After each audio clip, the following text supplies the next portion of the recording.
Okey, sekarang kita nak potong pizza kita. Jom kita potong. So pemotong ni boleh beli je dekat online yang dijual je. Okey, pastikan kita punya potong ni dia tajam lah. Barulah cantik kita punya pemotongan tu. Okey, kita potong dulu. So pizza ni boleh kita potong 8 ya. Boleh potong 8.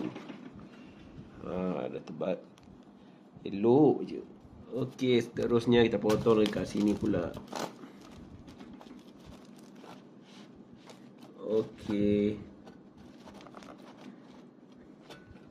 Ya, cantik elok. So bolehlah kita rasa satu. Oh, tak putus.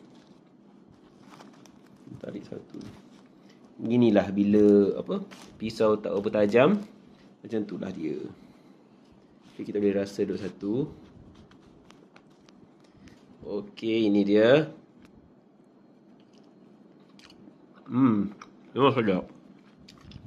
Approve.